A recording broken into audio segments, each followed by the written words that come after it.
Morning, guys. How are y'all? They're doing better here in the room than you are online, apparently.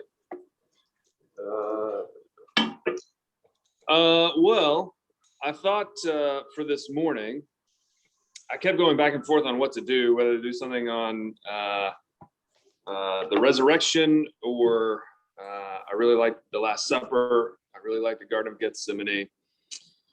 I really like the betrayal and the trial. I really like the crucifixion. I like a lot of this stuff. And so rather than making a decision, I decided to do all of it. We'll see how much of it we can actually get through. But we're not going to make it all the way to Easter. We'll reserve that for Phil. Phil, you ready for that? Right. You working on your Easter sermon back there? What's going on? Yeah, you already finished with it, right? Okay, he wished. He's not done yet. We'll save Easter for Phil on Sunday, but figured we'd go through the Passion narrative, at least some of the highlights in the Passion narrative. I'm not going out of one of the particular Gospels today. I'll read a couple verses, but rather than reading through the passages, I just wanted to highlight some things that I think are interesting and offer a few points of reflection at some of these high moments. If you're from a Catholic background, you might notice these as some version of the Stations of the Cross, right? The Catholic Church has a long tradition of remembering the stations of the cross and the journey of Jesus on the cross. This is some version of that, but not exactly. So we're going to start with the Last Supper. Matthew 26 is where we'll be for this. This is such an interesting, I think it's such an interesting story. And it's one that, gosh, I feel like I say this a little too often, and I apologize for it on the one hand, but on the other hand, I don't know that I can say it too much. I think we are so familiar with the Last Supper. If you've been in church for any length of time, we're so familiar with that story that really we just have stopped looking at it, and we've stopped taking the time to read it because we celebrate the Last Supper, the Lord's Supper, Eucharist, communion, whichever name you want to choose. We celebrate that each month as in the Methodist Church, and so we think we've got the story down, but we kind of forget to look at the story that unfolds in Scripture. So I would encourage you, right? Thursday is typically the day that the church remembers. Maundy Thursday. This is the day that the church remembers the Lord's Supper. As you're going about your devotional time on Thursday, take the time to read the Last Supper in Matthew, Mark, Luke, and John. Remember that John's Gospel has it in John 13. It's significantly earlier, or at least it feels earlier in John's Gospel. But here's where we want to set the stage. We want to set the stage by remembering that the Last Supper is a Passover meal. You cannot understand what the Lord's Supper is without understanding the Passover. And even to broaden it from there, you really can't understand, I don't think, what Jesus is doing really throughout his life, but especially in the last week of his life. I don't really think you can understand that without understanding something of the Passover story. So I know that many of you are already familiar with this story, but I also know there's a couple of you who are nodding your head like, yes, of course, the Passover story, and you have no idea what the Passover story is. That's okay, right? There are parts of Scripture that we just don't get to sometimes. You don't need to be ashamed about not knowing what the Passover story is. That's why we're here, and that's why we look at these things together. Passover story is way back in the book of Exodus.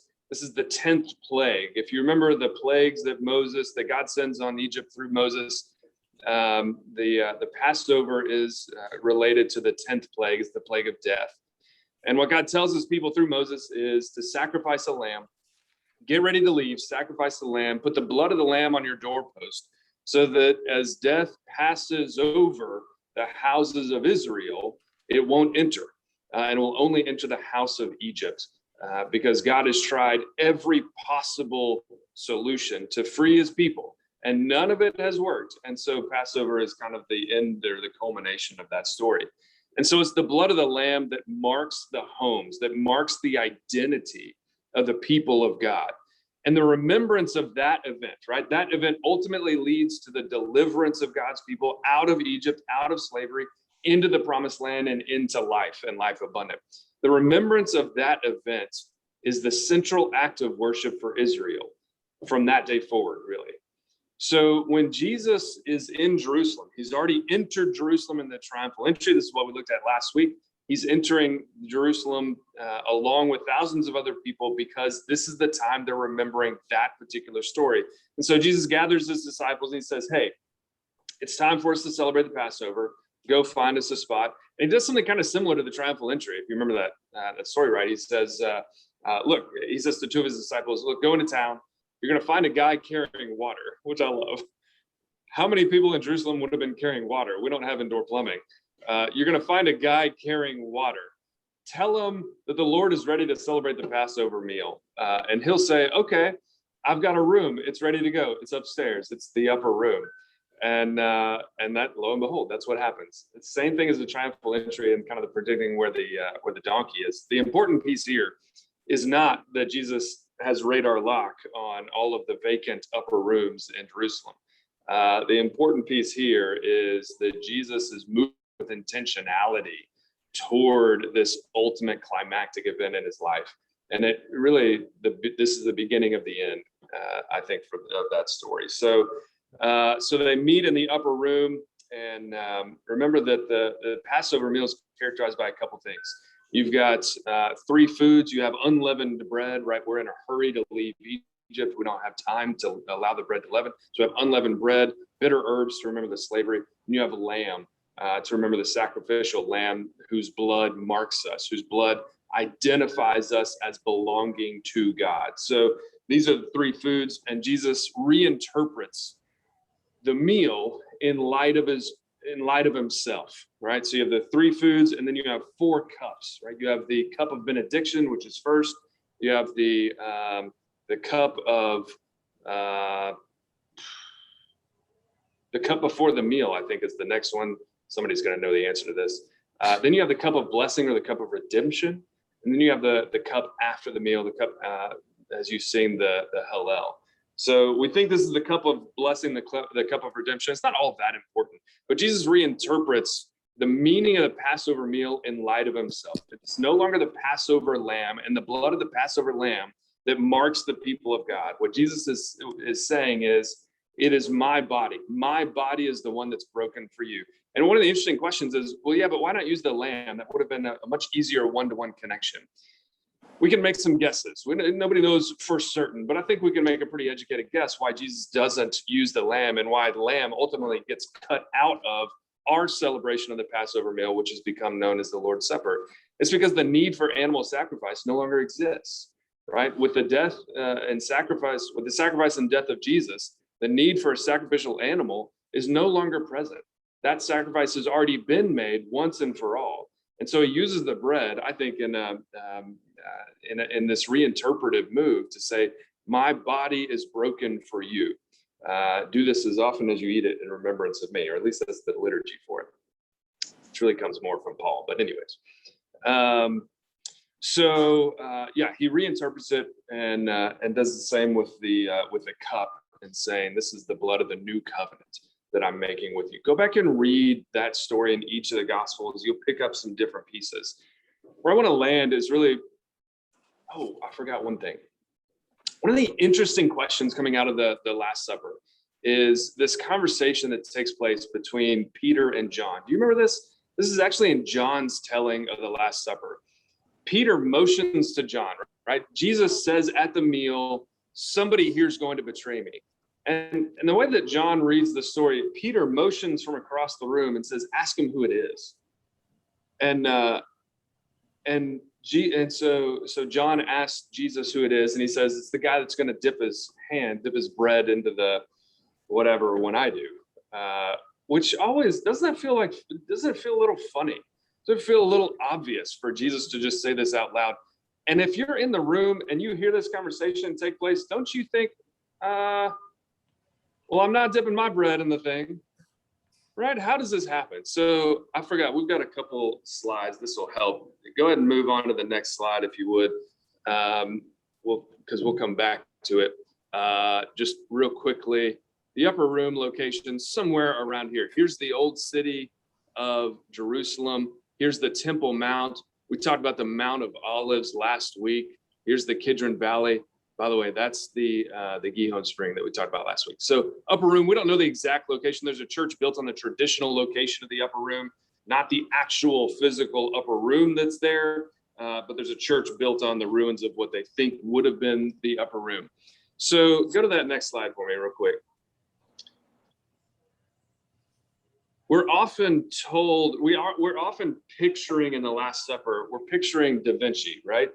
We're picturing the disciples lined up with at a long table, sitting in nice plush chairs with wheels of brie and French bread and many grapes abounding, and right, this opulent meal. This is Da Vinci's painting of the Last Supper has deeply formed our mental picture of what was happening at the Last Supper.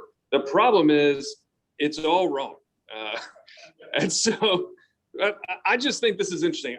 I don't know that this changes or deepens our understanding of the Last Supper very much, but I like to correct the mistaken visual image, and it helps make sense out of this weird, awkward conversation that Peter and John have at the Last Supper.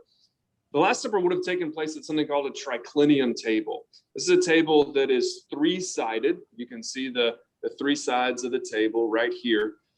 There's not furniture. Remember that we're not talking about the kings and royalty of first century Jerusalem. We're talking about the paupers. We're talking about the poor folk.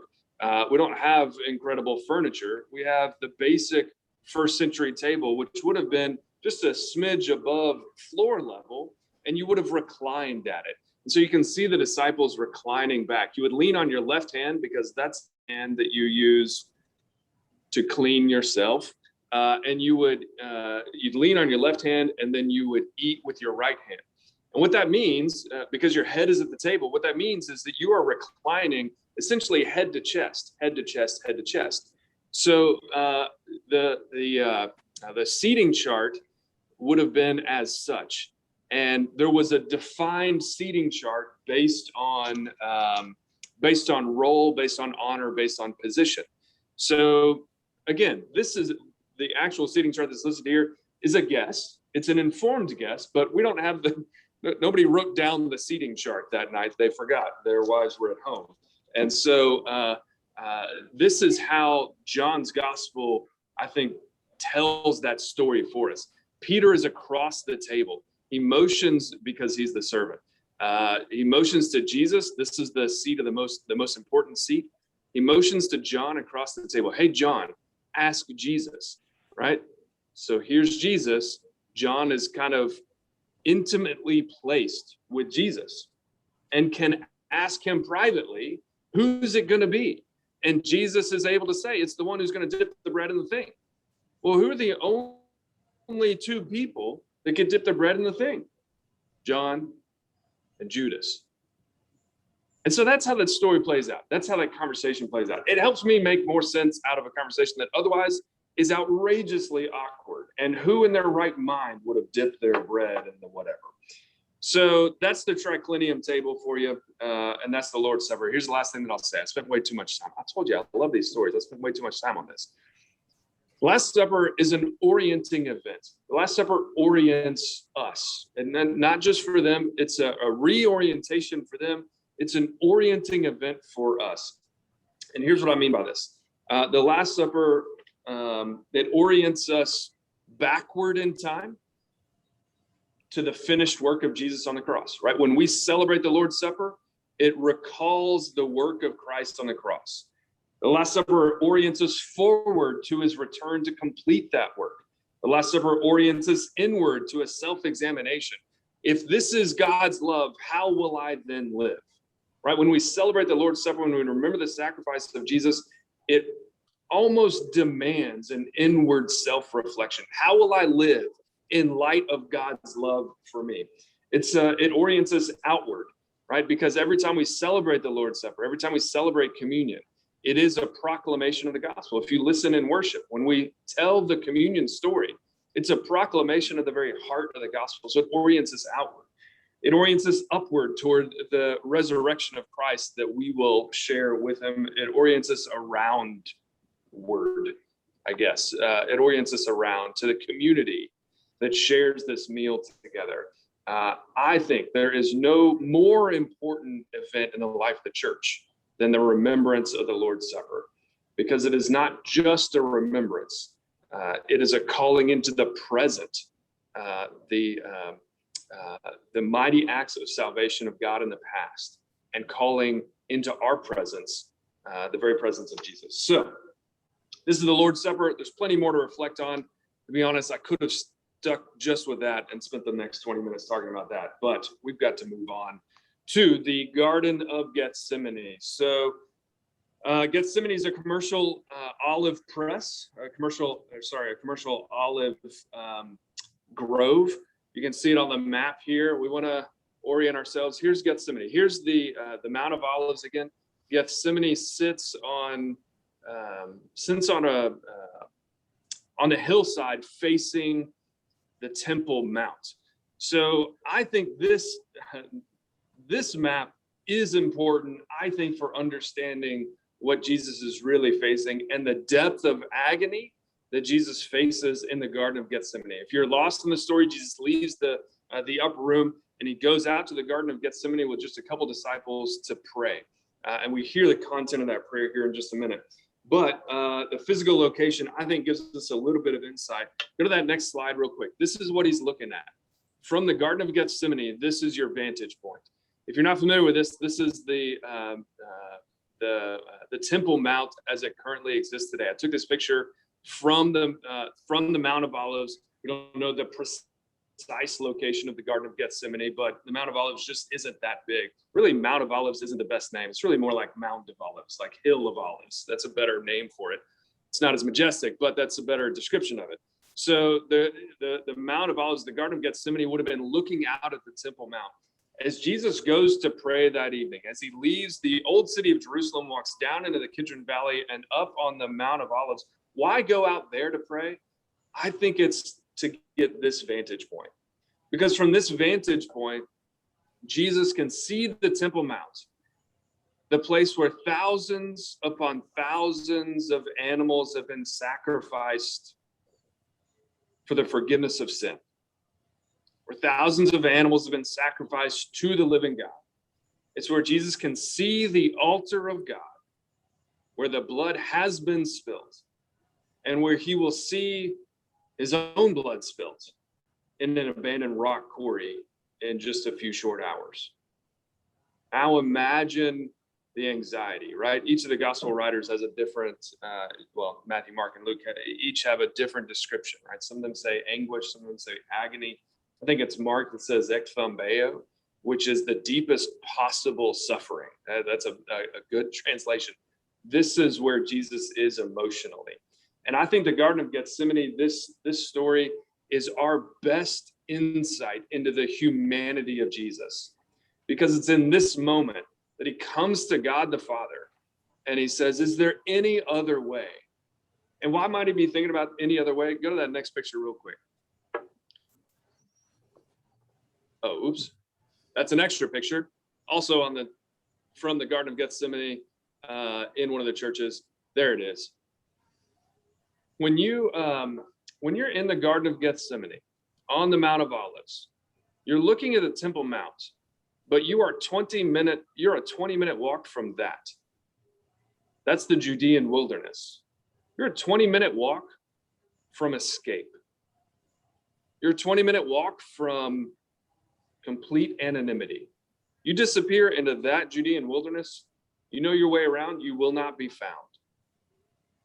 So now take yourself back to Jesus in the Garden of Gethsemane. He looks to the west and he sees the Temple Mount. He sees the place of his own death. He sees the placeholder for his sacrifice. And he looks to the east and he sees the wilderness, escape, and freedom. And now he's praying. He knows what's coming. He knows how this story ends. But I think in his humanity, he says, God, is there any other way? And you feel the anguish. Luke tells us that his sweat was like drops of blood. The fact that this is in a commercial olive grove that would have had a giant olive press, you get the same imagery. I think the imagery is helpful there. That just as an olive press, right, this stone that would have weighed tons and tons, pushes down, squeezes out every ounce of oil from those olives. I think this is where Jesus is emotionally and spiritually, that he feels the weight of what is coming, and it is pressing down on him, much like an olive press, and you feel that anxiety. And so what does Jesus do when he finds himself in this lonely place? What is it that Jesus does when he finds himself in that kind of anguish? We have to know the answer to that, because you and I both know that we face those moments in life. We face those moments where we have to choose, are we going to go east to the Temple Mount, the hardest kind of road, but the road that God has called us to, to the west? Or are we going to go east to escape? What does Jesus do in that moment? We have to know, because you and I face the same questions. Maybe not with the weight of the world's eternal salvation on our shoulders, but we face the same question. Do I take this job or that job? Do I move to this town or that town? Do I send my kid to this place or that place? Do I marry this one or this one? If you're asking that question, we have a different problem. Right? We face these monumental questions that generate anxiety and anguish in us multiple times throughout our life. And if we don't know how Jesus responds in that moment, then we are missing a resource. We're missing a model for what we ought to do in those moments. So what does Jesus do? He throws himself into prayer. Intense anguish is met with intense prayer. Right? Your standard posture for Jewish prayer would have been standing up, hands raised, praying out loud. This is not at all what Jesus does. Jesus's prayer is not offered with decorum. Can I say it that way? It is offered, I think, out of, I want to say, desperation. It feels uncomfortable to say that about Jesus, but the posture there is one that he just is throwing himself and saying, God, is there any other way? He's laying himself down in obedience. Is there any other way? But not my will, but yours. Right? I think it is a beautiful image of intimate prayer. Mark's gospel starts that, Mark's gospel reports that Jesus says, Abba, Father, right? It's that intimate address. Jesus's relationship with God didn't start the day that he met this kind of anguish. It was the kind of intimacy that's fostered over a period of years, so that he's able in this time of distress to address God as Abba, as Daddy. So it's a great model of intimacy. It's also a phenomenal model of authenticity. Jesus does not hold back. Even Jesus, the Son of God, says, if there's any other way, let this cup pass from me. He does not hold that back. He doesn't pretend as though that's not an option. He offers himself, fully himself, in prayer to God. I think that's the model we need. When we face those kinds of decisions or those kinds of seasons in our life, we need Jesus's prayer in the garden as our model. So, again, we could spend lots of time there. Let me make sure I didn't miss anything. Looking east and west. Yeah, and here's the outcome, by the way. He's looking to the west at the Temple Mount. He's looking to the east at freedom. By the end of the Garden of Gethsemane, by the end of his encounter with Abba Father, his decision is resolute. He heads to the west. And it's from there that he's arrested, right? He's betrayed by Judas right there. So let's press into the betrayal. I think this is interesting too. When Judas shows up with the crowd, you may remember the scene. A couple of Jesus's disciples try to fight their way out. They lop off an ear. They weren't swordsmen. They lop off an ear. Jesus heals the ear. That's one of my favorite scenes. I got to know how that happened. Hang on, go to that next slide real quick. I forgot what was there. Yeah, let's leave that up for a minute. So we're still in Gethsemane. One of the disciples lops off an ear. Jesus heals it with his magic touch. I love that. Everybody else scatters, right? All the disciples scatter except for two. And you might remember the story about Peter at the Last Supper. Peter declares, I'll go to prison. I'll go to death for you, Jesus. I'll never abandon you. And Jesus says, oh, Peter, yes, you will. You will abandon me. Before the cock crows 3 times, you will abandon me. And Peter says, that's a Greek word. So now we've reached the point of decision, and all the disciples abandon Jesus, except for 2. And Peter always gets a bad rap because Peter does ultimately do exactly what Jesus said he would do. You would think Peter would know by now that whatever Jesus says is going to happen is going to happen. Peter does ultimately deny Jesus 3 times. The rock is defeated by a wee little servant girl. So Peter gets a bad rap for that. But remember, he at least followed Jesus. He at least tried to stay with Jesus. And I just want to have a little compassion for Peter because nobody else did. Peter at least made his way to the trial, or the beginning of the trial. And it's at that place that the servant girl says, hey, didn't I see you with Jesus? And Peter's denial is progressively aggressive. It starts rather simply, I didn't know him. The second time she approaches him, Peter says, I promise to you, I promise you, I don't know this man. And then the third time, the crowd says, you're the Galilean, right? They can tell by the accent, much like New Yorkers have an accent that we can hear. The Galileans from the north of Israel would have had a very distinctive accent.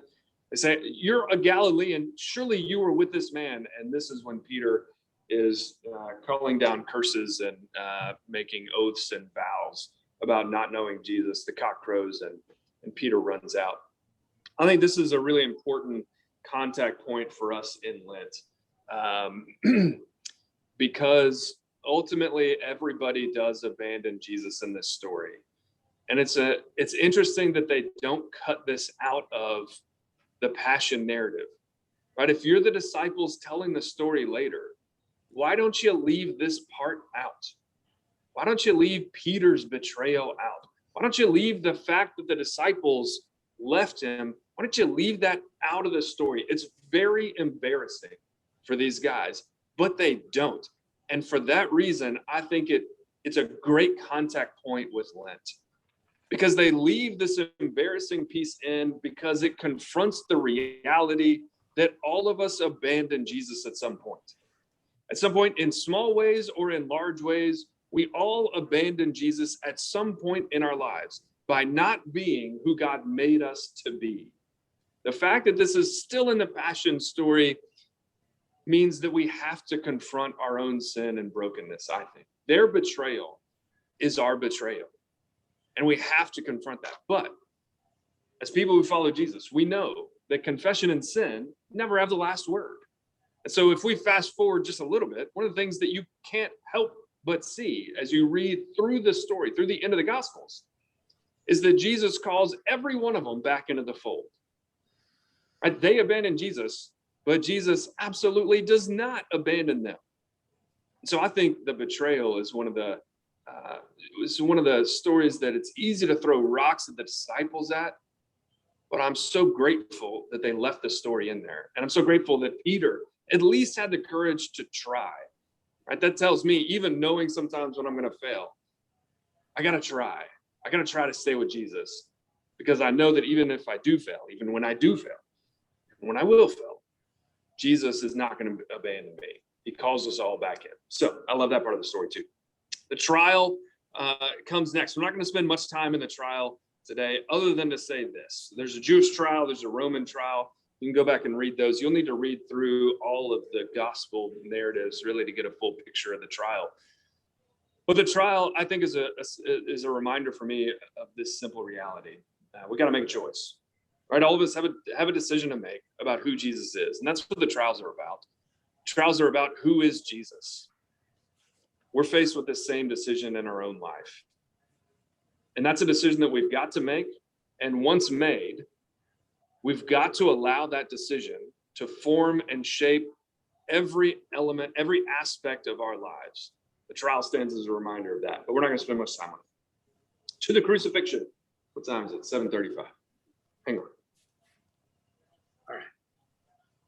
We finally reached it. Crucifixion is a brutal scene. I'm sure some of you have done the studies of the physical impacts of the crucifixion. Has anybody read the medical account of the crucifixion? This is a document that was written, I don't know, maybe back in the 60s or 70s. Anybody read this? Not many of you. Oh, interesting. Okay. So crucifixion is a gruesome scene. There's no way to avoid the bloody reality of the scene. Mel Gibson made sure of that for us. But here's why I think it's important to examine it. I think it's important to examine, at least in some detail, it's important to examine the crucifixion reality, not out of a sense of morbid curiosity, right? I think our culture has trained us in being a little bit bloodthirsty, right? We watch the shows and we watch the movies and we're used to a certain amount of gore and violence. We're not watching this scene. We're not watching this movie out of a sense of morbid curiosity. I think we're watching it in order to learn a little bit more, right? To make sure that we understand the depth of sacrifice and the depth ultimately of love that was poured out for us. So let me look at this real quick. The world employed gruesome tactics, right? The world into which Jesus was born employed gruesome tactics to maintain control, right? Crucifixion is one of Rome's greatest instruments in controlling the population because it was so gruesome, it was so bloody, and it was so public. The world employs these kind of gruesome tactics, and that's the world that God enters into. Don't lose sight of that fact. God didn't wait. God wasn't willing to wait to come into the world until our more sophisticated, more complex killing machines came into existence. God didn't wait on that. He chose this time. He chose not to wait. He chose this time. And I think that's an important piece for us to remember.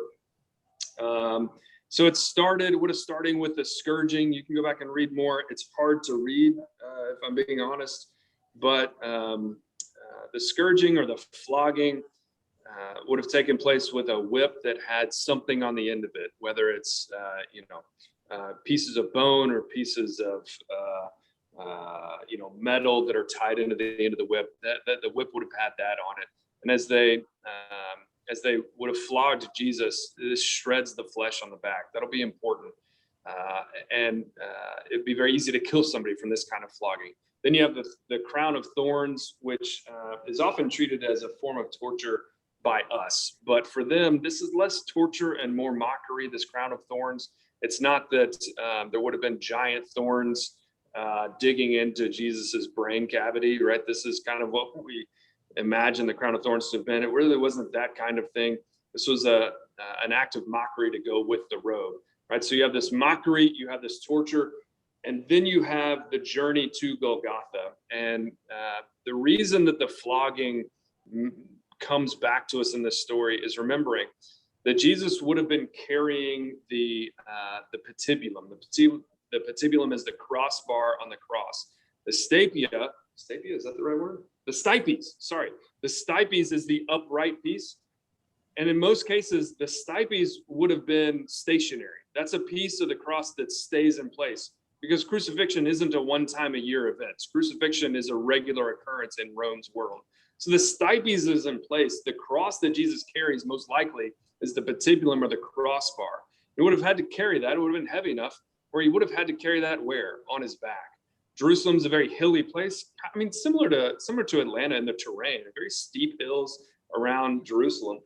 And so there's no chance. I mean, there's just absolutely no chance that Jesus would have been able to carry that cross all the way to Golgotha. And this is where Simon of Cyrene comes in and carries the cross, carries the patibulum to Golgotha. Remember that this is most likely a tau cross. It's a T shape, not the cross, not the lowercase t, but a capital T. And remember that this is not a 20-foot tall cross. Jesus isn't, up on the ceiling on a cross. Part of the reason is physics, right? How are they going to do? There are no cranes, right? You're not going to lift anybody up there. You don't have a pulley system to lift Jesus up there. That's part of the reason. But really, the reason is the Romans wouldn't have wanted a tall cross. Why wouldn't they want a tall cross? Because they want it low on the ground. This increases the humiliation. You're not crucified with a bunch of clothes on. You're crucified naked. And in this shame and honor culture, in addition to just being nakedly displayed in any culture, in this particular culture for the Jews, this would have been outrageously humiliating. And it's done on the main road, probably on the road to Joppa, heading west out of the city. Golgotha, interestingly, by the way, we've run out of time, so I can't do this, but we have a pretty good idea with pretty good confidence that Golgotha is under the Church of the Holy Sepulchre, which you can still go to today. We have data that goes back to the 3rd century for that particular church. And really that data is built on 1st century accounts. So pretty high degree of confidence. A lot of sites in Jerusalem, you don't have very much confidence that this is the precise location. Church of the Holy Sepulchre, you got a pretty good degree of confidence that this is where the crucifixion would have taken place, which is why that's become such a holy site. Death by asphyxiation, eventually you can't pull yourself up. I'm running out of time. Gosh, I knew this would happen. Let me say one last word on the message of the cross. Yeah. That there's blood and violence in the world. Let me say this differently. The violence of the passion is not the most compelling part of this for me. And I do want to be clear about this. The violence of the passion narrative is not the most compelling part of this story. That there's blood and violence in the world and God chooses to get into the middle of it, that's the most compelling for me. God chooses not to wait. He gets into the middle of it. God didn't exempt himself from the reality of hardship and suffering. And so I think the message of the cross, or at least one of the messages of the cross, that there is no length to which God is not willing to go for us in order to accomplish our deliverance. And I love this line. I don't know who said it. The love of God isn't the crack of the whip. It's the one who endured it. So we've made our way all the way through the Passion story. On Friday, by the way, I'm going to go through the last words of Jesus. If you're here for the lunchtime devotional, we'll talk about the last words of Jesus, which are absolutely fascinating. But for now, I've got to stop talking. I've gone way over time. Apologies. Let's go ahead and break ourselves into groups. I think we've got the questions on the screen. And for whoever's running the show